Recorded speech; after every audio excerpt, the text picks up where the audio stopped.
और आइए अब शुरू करते हैं घंटी बजाओ। आपके साथ मैं हूं रुमाना इसार खान। आज वो दिन है जब दुनिया के लिए एक बड़े खतरे की घंटी बज गई है। दूसरे विश्व युद्ध के बाद ये पहला मौका है जब विश्व की दो महाशक्तियां आमने सामने हैं। देखिए, रूस ने यूक्रेन पर हमला करके सीधी चुनौती जाहिर सी बात है अमेरिका को दी है।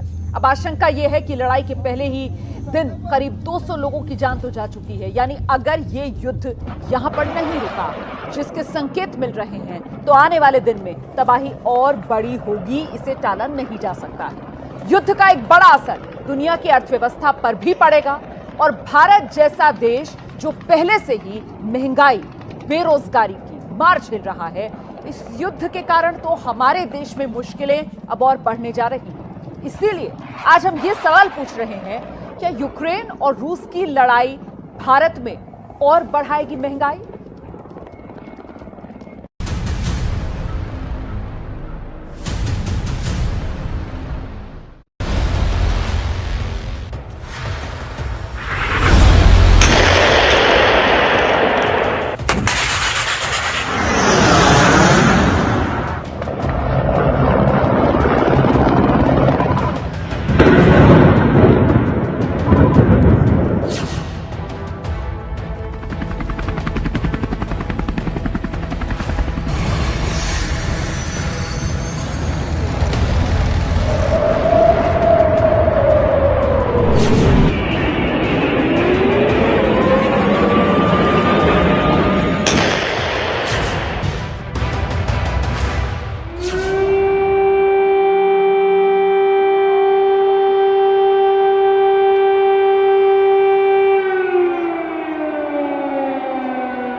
अचानक से सायरन बजने के बाद से एकदम भगदड़ यहाँ पर देखी जा सकती है। लोग अंदर जा रहे हैं, शेल्टर्स में जा रहे हैं और सभी लोगों को जब भी सायरन की आवाज आती है इस तरीके से सुरक्षित जगहों पर जाने के लिए कहा जाता है।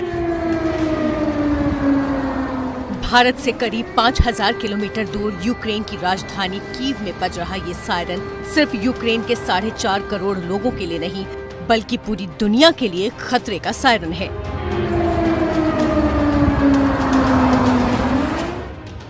यूक्रेन के आसमान पर फैला काले धुएं का गुबार।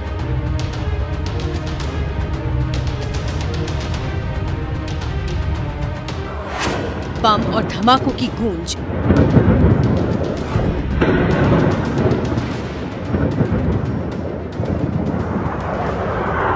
युद्ध का शोर मचाते रूस के फाइटर विमान।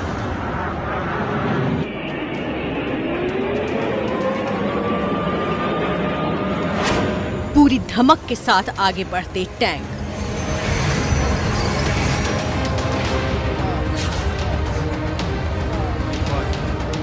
आग बरसाती मिसाइलें। हमले से ध्वस्त होती इमारतें।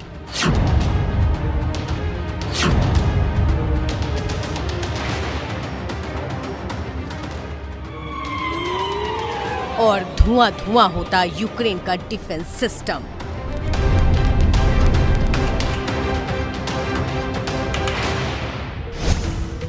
ये सब यही नहीं रुकेगा। जो आग यूक्रेन में जल रही है उसकी तपिश दुनिया महसूस करेगी, क्योंकि ये जंग ऐसे वक्त पर शुरू हुई है जब दुनिया का हर देश पहले ही अपनी अर्थव्यवस्था को बचाने की लड़ाई लड़ रहा है। उस लड़ाई के साथ इस लड़ाई को झेल पाना आसान नहीं होगा।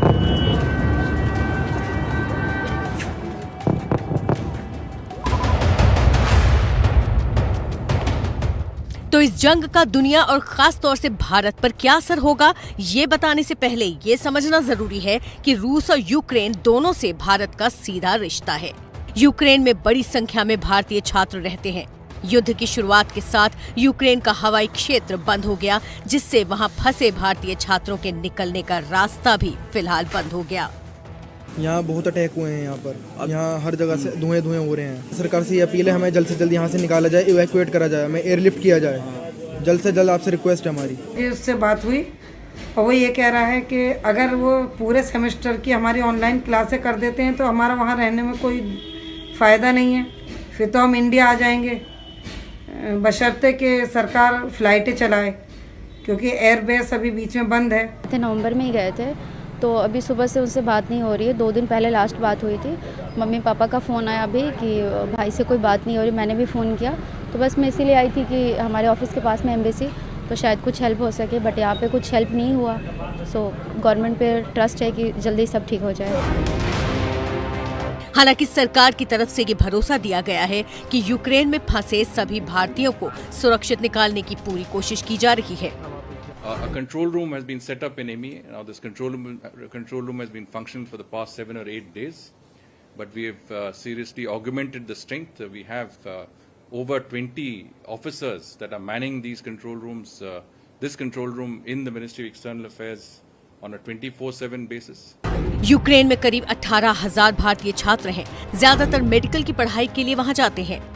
इसके अलावा यूक्रेन के साथ भारत के मजबूत व्यापारिक रिश्ते भी हैं। ऐसी तमाम चीजें हैं जो भारत यूक्रेन से मंगाता है। इसीलिए यूक्रेन में छिड़ी जंग से भारत की चिंता बढ़ गई है। तेल बहुत महंगा हो गया, सारा अपन इंपोर्ट करते हैं इतना सारा, तो हर चीज़ पे तेल के रेट बढ़ने से हर चीज़ पे बढ़ेगा सर। हर चीज़ पे, ट्रांसपोर्टेशन पे, इकोनॉमी पे पहले इतना महंगा है और महंगाई मेरे ख्याल से 1,000% बढ़ेगी सर। ट्रांसपोर्टेशन भी बहुत ज़्यादा महंगा है। अगर ऐसी लड़ाई चलती रही तो अपने वहाँ से गैस वैस जो भी आती है और ज़्यादा महंगाई बढ़ेगी। इस लड़ाई को रोकना होगा, नहीं तो अपने वहाँ से जो भी गैस वैस आती है ये सब महंगा ही रहेगा। एक्सपेंसिव हो जाएगा सारा, तो महंगाई तो ऑटोमेटिकली बढ़ेगी उससे। और 2 साल कोविड के वैसे ही बहुत ख़राब रहे हैं, तो ऑटोमेटिकली अब ये फ्यूचर तो है बहुत ख़राब दिख रहा है। सेंसेक्स जो है वो 2,000 पॉइंट नीचे आ चुका है। निफ्टी जो है वो 600 पॉइंट माइनस हो चुका है। हिंदुस्तान के तमाम शेयर्स जो हैं वो गिरे हुए हैं। मार्केट पे इसका असर आएगा और मुझे लगता है कि इस पे तेल की महंगाई बढ़ेगी। तेल के भाव बढ़ रहे हैं और गैस तो काफ़ी यूरोप को वहाँ से आती है, तो फ़र्क तो पड़ेगा।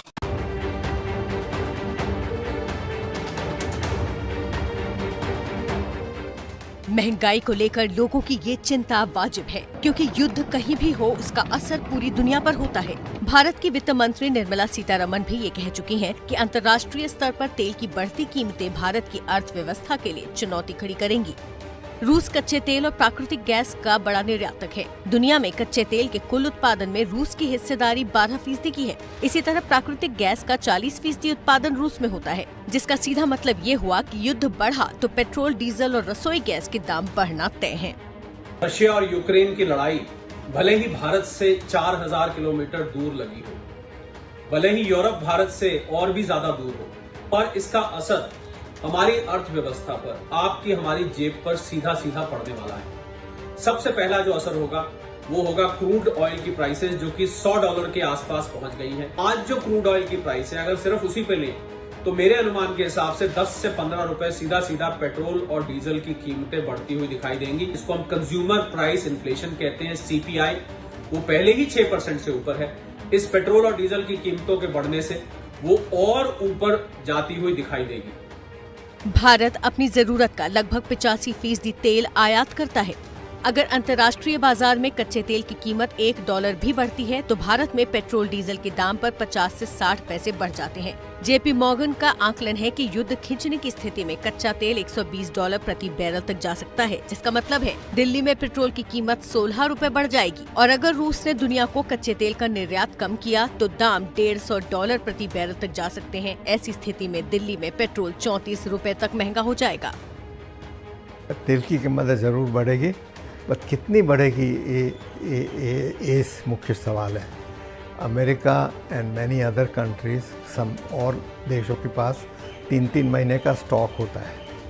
सो इमीडिएटली तो ये लोग के स्टॉक का इस्तेमाल कर सकते हैं, लेकिन अगर ये युद्ध 3 महीने से ज़्यादा चलता है तो इनकी प्रॉब्लम हो जाएगी, तो तेल की और भी बढ़ सकती है। कंज्यूमर प्राइस में 5% का फ़र्क, तो 5% में ₹100 का जो लीटर का पेट्रोल मिलता है, इसका ₹105 हो जाएगा।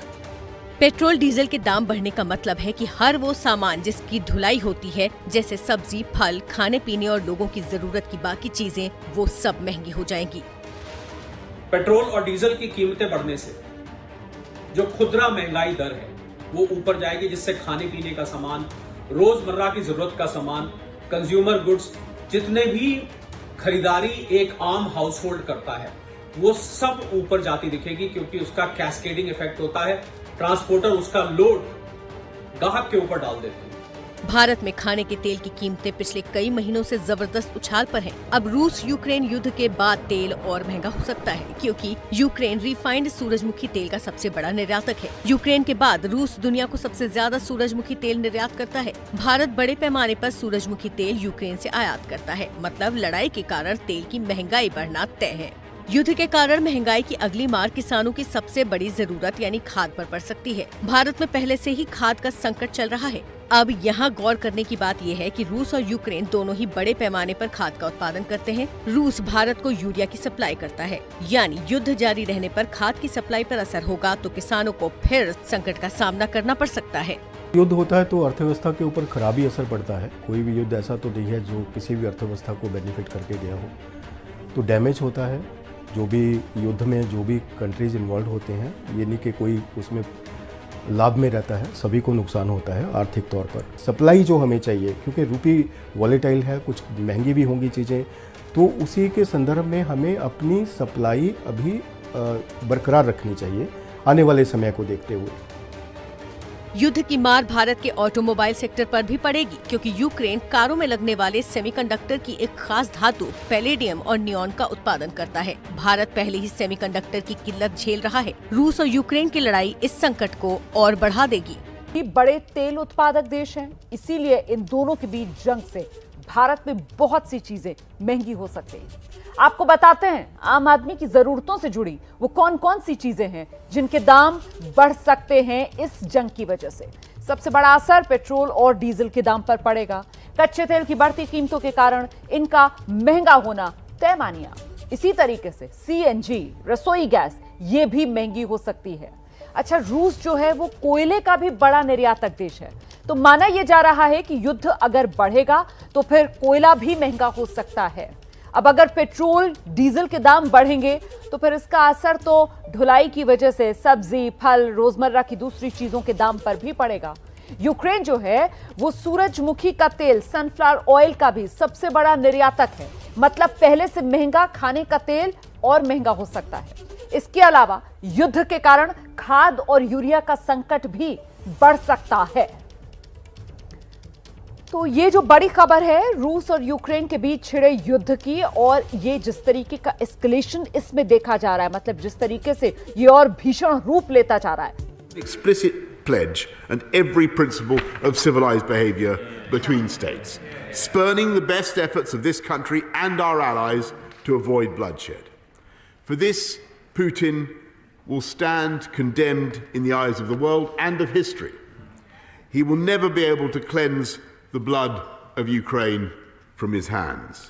And although the UK and our allies tried every avenue for diplomacy until the final hour, I'm driven to conclude that Putin was always determined to attack his neighbour, no matter what we did.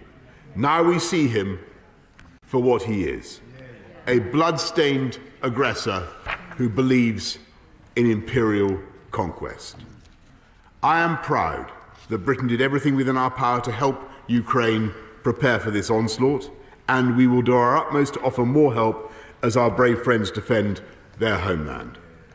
Our embassy took the precaution on 18th of February of relocating from Kiev to the city of Lviv in western Ukraine, where our ambassador Melinda Simmons continues to work with the Ukrainian authorities and to support British nationals. Now we have a clear mission. Diplomatically, politically, economically, and eventually militarily, this hideous and barbarous venture of Vladimir Putin must end in failure. At the G7 meeting this afternoon, we agreed to work in unity to maximize the economic price that Putin will pay for his aggression. And this must include ending Europe's collective dependence on Russian oil and gas that has served to empower Putin for too long. So I welcomed, again, Chancellor Scholz's excellent decision to halt the certification of Nord Stream 2. Mr. Speaker, countries that together comprise about half the world economy, are now engaged in maximizing pressure, economic pressure, on one that makes up a mere 2%. For our part today, the UK is announcing the largest and most severe package of economic sanctions that Russia has ever seen. With new financial measures, we're taking new powers to target Russian finance, in addition to the banks we've already sanctioned this week. Today, in concert with the United States, we are imposing a full asset freeze on VTB. More broadly, these powers will enable us totally to exclude Russian banks from the UK financial system, which is, of course, by far the largest in Europe, stopping them from accessing sterling and clearing payments through the UK. And with around half of Russia's trade currently in US dollars and sterling, I'm pleased to tell the House that the United States is taking similar measures. These powers will also enable us to ban Russian state and private companies from raising funds in the UK, banning dealing with their securities and making loans to them. We will limit the amount of money that Russian nationals will be able to deposit in their UK bank accounts, and sanctions will also be applied to Belarus for its role in the assault on Ukraine. Overall, we'll be imposing asset freezes on more than 100 new entities and individuals, on top of the hundreds that we've already announced. This includes all the major manufacturers that support Putin's war machine. Furthermore, we are also banning Aeroflot from the UK. Next, on top of these financial measures and in full concert with the United States and the EU, we will introduce new trade restrictions and stringent export controls similar to those that they in the US are implementing. We will bring forward new तो Britain की संसद में Boris Johnson को आप सुन रहे थे, जिनकी तरफ से बताया जा रहा था किस तरीके से सख्त पाबंदियां जो रूस पर लगाएगा यूके। और इस सब के बीच इस वक्त बड़ी खबर, प्रधानमंत्री नरेंद्र मोदी ने पुतिन से बात की है। रूसी राष्ट्रपति व्लादिमीर पुतिन से प्रधानमंत्री नरेंद्र मोदी ने बात की है। आपसे कुछ ही देर पहले भारतीय विदेश मंत्रालय की तरफ से प्रेस कॉन्फ्रेंस करके ये जानकारी दी गई थी कि प्रधानमंत्री नरेंद्र मोदी आज देर रात व्लादिमीर पुतिन से बात करेंगे। और इस वक्त की बड़ी खबर यही है कि प्रधानमंत्री नरेंद्र मोदी ने व्लादिमीर पुतिन से बात की है। हम सीधे रुख करते हैं, मेरे साथ मेरे सहयोगी विकास भदौरिया इस वक्त मौजूद हैं और डिटेल्स के साथ। विकास, क्या जानकारी साझा की जा रही है? प्रधानमंत्री नरेंद्र मोदी ने व्लादिमीर पुतिन से जो बात की है उसको लेकर। ये बिल्कुल देखिए, जो प्रधानमंत्री नरेंद्र मोदी और रूस के राष्ट्रपति के बीच बातचीत हुई है उसमें प्रधानमंत्री का जो स्टैंड था वो क्लियर था कि रूस और नाटो देशों के बीच जो भी इश्यूज हैं उनको बातचीत के जरिए सुलझाया जाना चाहिए और इस मामले में जो सीज फायर के वायलेशन है वो नहीं होने चाहिए थे और इसलिए जो बातचीत के जरिए इस मसले को सुलझाने के कूटनीतिक प्रयास तेज करने चाहिए। इसके अलावा प्रधानमंत्री नरेंद्र मोदी ने व्लादिमीर पुतिन से जो बातचीत की उसमें जो भारतीय हैं जो यूक्रेन में फंसे हुए हैं, खासतौर पर जो छात्र हैं, उनकी चिंताओं को साझा किया है और ये भी कहा है कि भारत की जो हाईएस्ट प्रायोरिटी है, जो पहली प्राथमिकता है, वो भारतीयों को यूक्रेन से सुरक्षित निकालना है। और दोनों ही नेता इस बात पर राजी भी हुए। दोनों ही नेताओं के बीच बातचीत में इस बात पर सहमति बनी कि जो ऑफिशियल्स हैं, भारतीय अधिकारी हैं और जो डिप्लोमेट हैं वो बातचीत करके आपस में इस इश्यू को सुलझाएंगे ताकि जो भारतीय हैं वहां से उनकी सुरक्षित वापसी यूक्रेन से कराई जा सके। लेकिन जो महत्वपूर्ण बात है वो ये है कि जो रूस और नाटो देशों के बीच मुद्दे को लेकर यूक्रेन पर जो हमला हुआ है उसके बाद अब इस पूरे मसले को, पूरे मुद्दे को युद्ध के बजाय बातचीत के जरिए और कूटनीतिक प्रयासों के जरिए हल करना चाहिए। लेकिन प्रधानमंत्री नरेंद्र मोदी का सबसे ज्यादा जो फोकस एरिया था वो वहां फंसे, यूक्रेन में फंसे भारतीयों की सुरक्षित निकासी। विकास भदौरिया, कितनी देर ये बातचीत हुई, इस बाबत कोई जानकारी? तकरीबन 20 से 25 मिनट तक बातचीत हुई इस पूरे मामले पर। रूस के राष्ट्रपति व्लादिमीर पुतिन ने जो रूस का स्टैंड है वो बताया, जो हालात थे उनके बारे में जानकारी दी और उसके बाद भारतीय प्रधानमंत्री की तरफ से ये उनको कन्वे किया गया कि इस बातचीत के जरिए इस पूरे हालातों का हल निकाला जाना चाहिए। कूटनीतिक प्रयासों के जरिए ही इस मामले को आगे बढ़ाया जाना चाहिए, लेकिन जो प्रायोरिटी थी, जो प्राथमिकता थी, वो भारतीयों की सुरक्षित बात थी।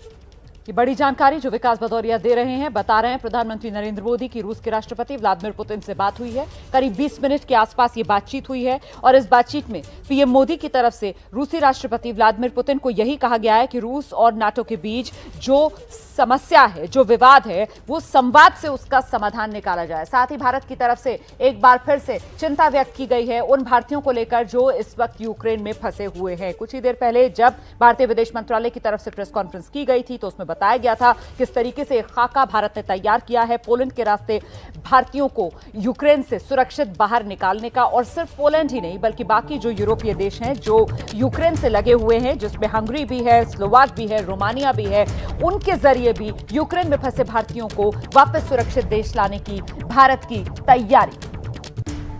खबर जान लीजिए आप, यूक्रेन का जो चर्नोबिल न्यूक्लियर प्लांट है उस पर रूस ने कब्जा कर लिया है।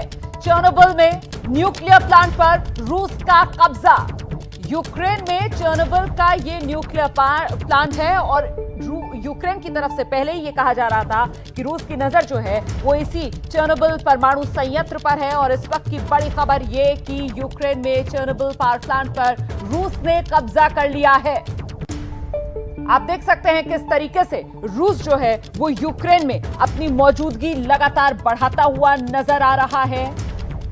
रूस यूक्रेन में अपने दायरे को बढ़ाता हुआ एक के बाद एक शहरों पर बमबारी करते हुए, मिसाइल दागते हुए अब चर्नोबिल में जो परमाणु संयंत्र है उस पर भी रूस ने कब्जा कर लिया है।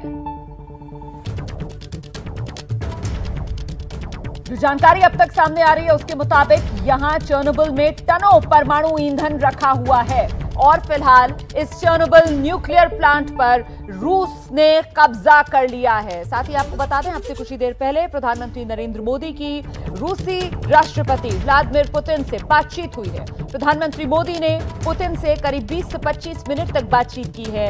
यूक्रेन रूस युद्ध को लेकर पीएम मोदी ने बात की है और व्लादिमीर पुतिन से यही कहा है कि जो विवाद है उसका संवाद से ही समाधान निकाला जाना चाहिए। साथ ही जो भारतीय फंसे हुए हैं यूक्रेन में उन्हें सुरक्षित रास्ता दिया जाए, इसे लेकर भी प्रधानमंत्री ने व्लादिमीर पुतिन से बातचीत की है।